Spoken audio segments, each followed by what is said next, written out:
So this is the continuation from the other class we did earlier. This is the calculation aspect which we will solve the questions now. So question 1 said a positive charge 4 microcoulomb is surrounded by a sphere with a radius of 0.26 meter at the center, 0.2 meter center of the charge. So then I said we should find the electric force through the sphere due to this charge. So this is the sphere. This is first of all the positive charge,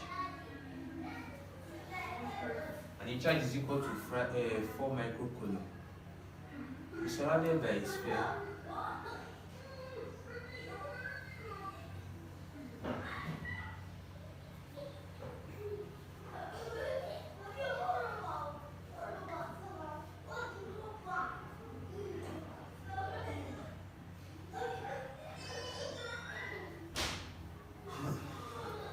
And we're told that the radius of the sphere is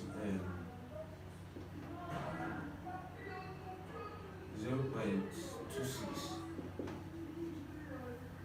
First of all, like the earlier derivations I made, especially when it comes to positive a charge or a unit charge when surrounded by a sphere, I said that the radius is independent of the electric flux. So we're told to calculate the electric flux through the sphere in this question. So first of all, let me just do the normal derivations I did earlier. Our normal, we know that our electric flux is equal to kq over r squared. And this the area of the substance we are considering here is the sphere, and the surface area of the sphere is 4 pi r squared. This is the major reason why I said electric force in this sphere is independent of the radius of the substance, because at the end of it we find out that to just be k 4 pi kq is what we'll be left with, and we'll find out that this is a constant. On every standard equation these are constants, so we can't relate them. Our electric force is dependent only on the charge, or it might be dependent on the electric field intensity, the one we derived here. Is dependent on either the electric field intensity or is dependent on the charge. But for this question we are solving, we don't even need the radius of the substance in order to solve it. So it will not be 4 pi k brackets the quantity of the charge here, which is 4 times 10 raised to the power minus 6. 10 raised to the power minus 6 in the sense that it's microcoulomb. So our pi normal is equal to 3.142. Our constant from Coulomb's law is equal to 9. Our constant from Coulomb's law is equal to 9 times 10 raised to the power 9 times 4 times 10 raised to the power minus 6.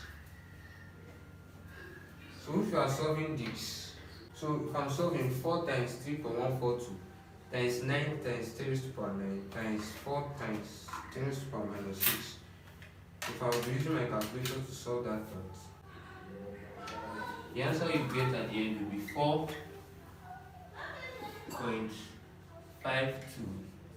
times 10 raised to the power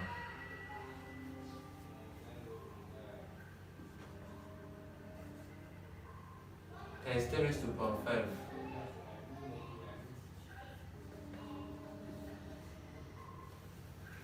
So this is the answer you get at the end of the equation, at the end of the question after solving.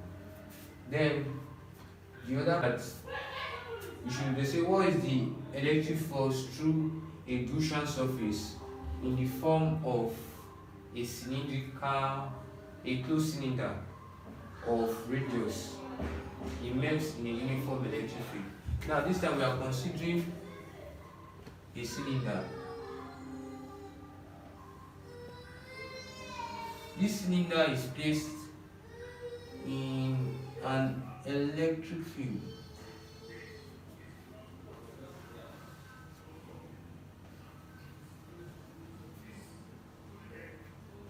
So they are telling us to determine the electric force, or rather the total electric force that exists in this substance, like in this cylinder we are dealing with.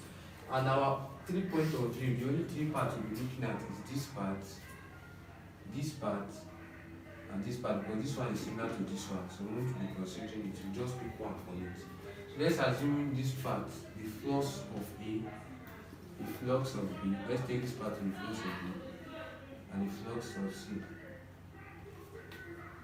And we know from our normal formula that our flux is equal to E times area. That is our electric field. Our electric field intensity times the area of the substance, the enclosed substance. So if we are considering this aspect of it, you will notice that the electric field, the unit number of this substance, like I told you that the unit number will just protrude out, like if this is the calculator, to protrude out from the surface of the stuff. So these are the enclosed cylinder as it is. So the surface of this one will be protruding out, moving this way.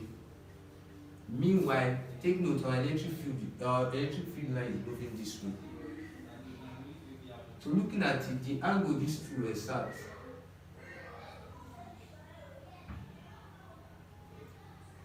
so looking at it, the angle to these two exert are at an angle 180 degrees to each other. So for our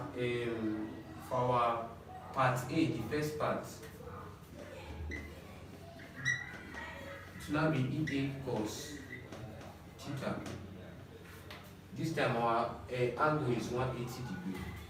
So our EA cos 180 degrees. Remember that the area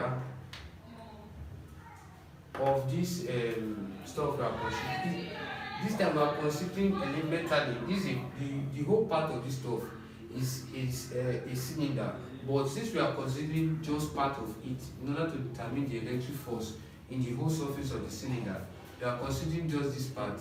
This part, if we cut it out, we find out that it's a circle, and a circle has a radius from here to here. Let's assume this is the radius arrow. Same with this part. So if we imply the area with the area of the circle that is there, our normal area for circle is pi r squared cos 180. If you punch your calculator, the cos of 180 is equal to -1. So it will now be minus pi r squared for this part. Then for this part, our unit normal, this is the calculator. Let's assume this is our calculator. This time, we are not considering this part. It is the other part. The face, this face is found in the other part. So it will be protruding this way. So the unit normal will be acting somehow this way. And our electric field is also acting this way. You find out that there is no angle existing between the two of them. Like, unlike this one, that there is an angle existing between the two. The field line of the substance and that of the electric field. But this part, there is no angle existing between both of them. So the angle between them is 0. So for our flux of C, the electric field there is 0. So it will now be, remember that there is also a circle that is found at that place.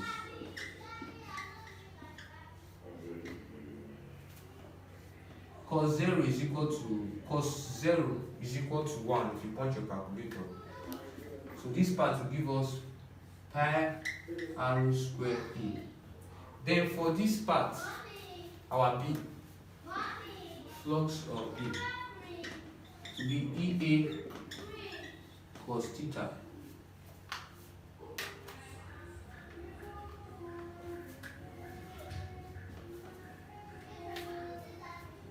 So it will be EA cos theta our unit normal will be acting towards this direction.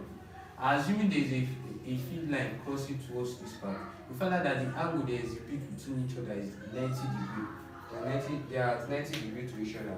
So our EA will now be E bracket. This time, the area will be considering for this spot will be taking it to be the surface area of the cylinder, which is 2 pi RL from my assumption and what I've found out. Then the angle is equal to 90 degrees.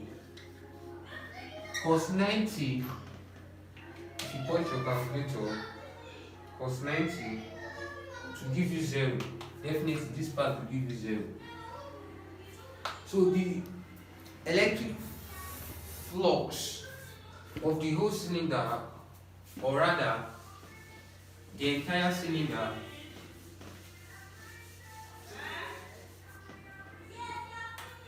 will now be equal to flux total. Will now be equal to the flux of A plus the flux of B plus the flux of C. So our flux of A, we have it to be minus pi r squared E. For our flux of B, we have it to be 0.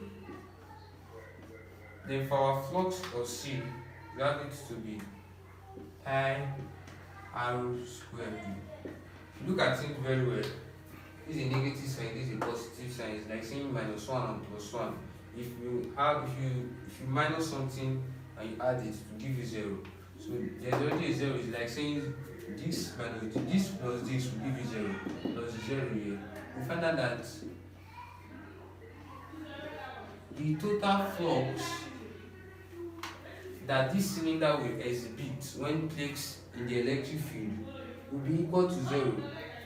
And like I said, some important points that I told you to note, that if an electric field line is entering through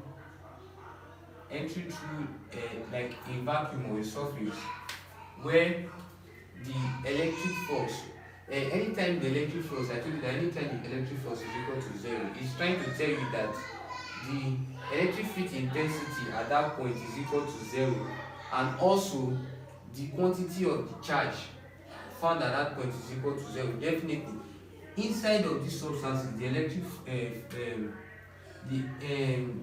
charge here and the electric field intensity here is equal to 0. And I told you that if the electric force is found here, like the electric field line that is passing through here, it will just jump the whole of this part and come out in the other part here. So that is that for the 2 questions we'll be solving. I'll be solving some other questions.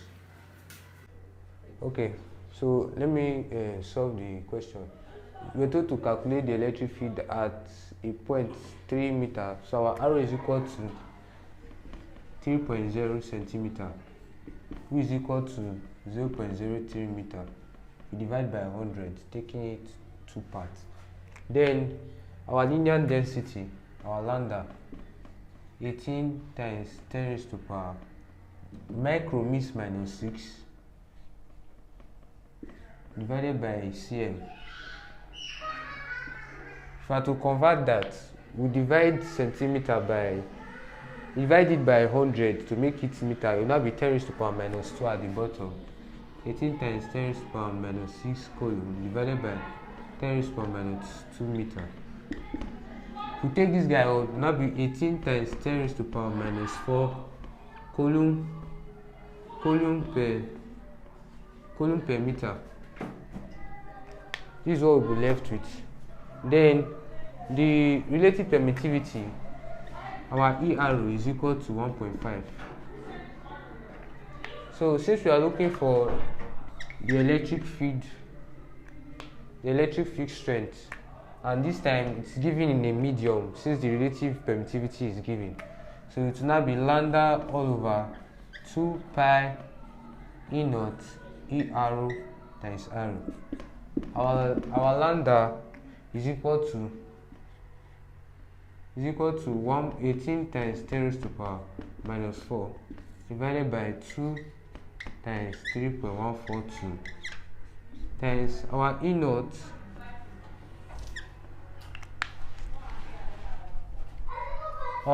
is constant 8.85 times 10 raised to power minus 12 times our ER is 1.5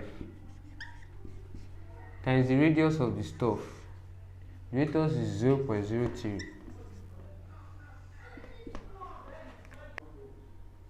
So our answer is 7.2 times 10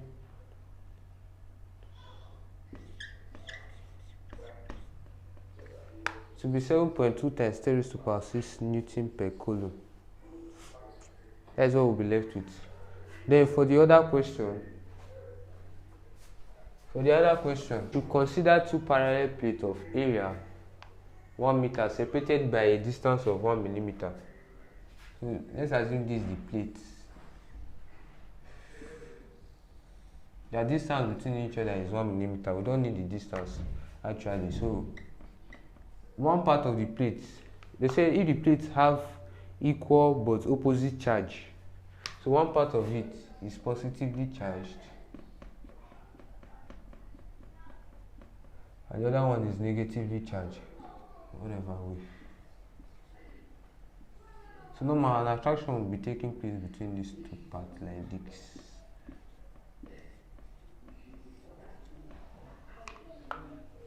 So they say the plates have equal but opposite charge of magnitude. Our Q, the quantity of the charge here is equal to 10 raised to power minus 3 coulomb. So we're told to find the force between the plates. Before finding the force, we have to determine the electric field intensity, because we know that normally for our normal formula, the electric field intensity is equal to force divided by the quantity of the charge. We already have the charge, but we don't have the electric field intensity. And we can use since we are considering a metal plate, and a metal plate, there were two examples I gave you guys. I gave you the one for the electric charge passing through a non-conducting metal sheet plate, that a charged particle are rubbed around it. So that charged particle rubbed around it is like similar thing with these two metallic plates that are placed here. They are almost the same thing with this metallic plate that I placed here. And I told you that normal magnetic flux from GAUSS law is equal to the electric field intensity times the area. But you will notice that from that charged metallic plate that I told you, our electric field intensity is equal to sigma all over 2 E naught. This is the value for our electric field intensity. What we are just interested with, actually, we don't even need the flux. We need just this electric field intensity in order for us to solve for the flux. So if we are solving for the force, let's make force the subject of the formula here. We'll cross multiply, making here over 1. Cross multiply. It will now be equal to F is equal to EQ. This is the same thing as me saying, the F is equal to E dq. Because if I integrate this part and integrate this part, you find out that the integration sign will remove the differential from here. The integration sign also will remove the differential from here, leaving us back to this part. I'm just trying to differentiate it so we can solve this question we were given. So we already know that from that metal sheet that I told you, that our E is equal to sigma all over 2 permittivity. So from here, if we differentiate the force, we'll be left with F.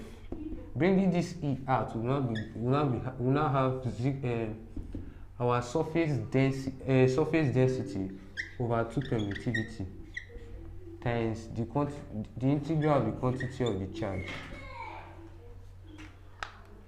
We'll be left with this. And our force will now be equal to, this marker is something else. our force will now be equal to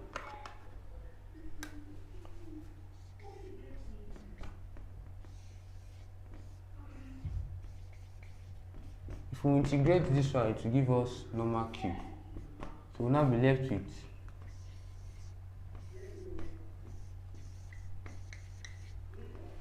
this is what we'll be left with at the end. I can also say, let me clean this part so I can continue from here.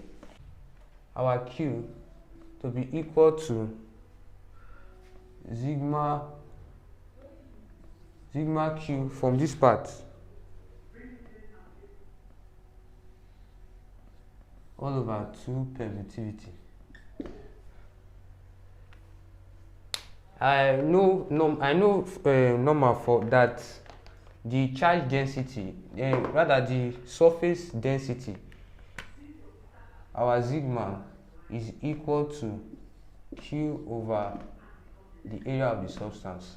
So I can imply it into this part of the equation. It will now give us Q all over dot this Q divided by 2, then the area at the bottom. So we'll now be left with Q squared all over 2A E naught.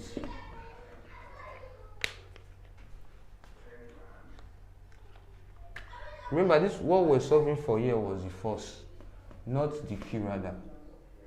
We're solving for the force. So our question said we should find the force between the plates.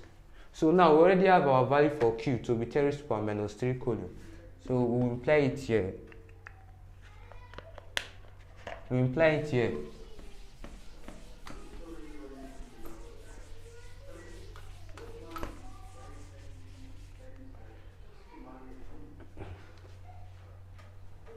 So we imply our Q value here. It will now be 10 raised to the power minus 3 squared divided by 2 times the area. We told that the 2 parallel plates are of area of 1 meter. That is, our area is equal to 1 meter. 1 meter square rather. Maybe that is an error from what they did. Then the permittivity of free space, which is a constant, we already know it to be 8.85 times 10 raised to the power minus 12. We'll place it to this part of the equation. It will now be times 8.85 times 10 raised to the power minus 12. We find out that this part minus 3 times 2 give us 6. It will now be 10 raised to the power minus 6 divided by 2 times 1 times 8.85 times 10 raised to the power minus 2. So if you punch this part with your calculator, we'll be having the value for our F. It should now be equal to 10 raised to the power minus 6 divided by brackets 2 times 1 times 8. We'll be left with 5.65 times 10 raised to the power.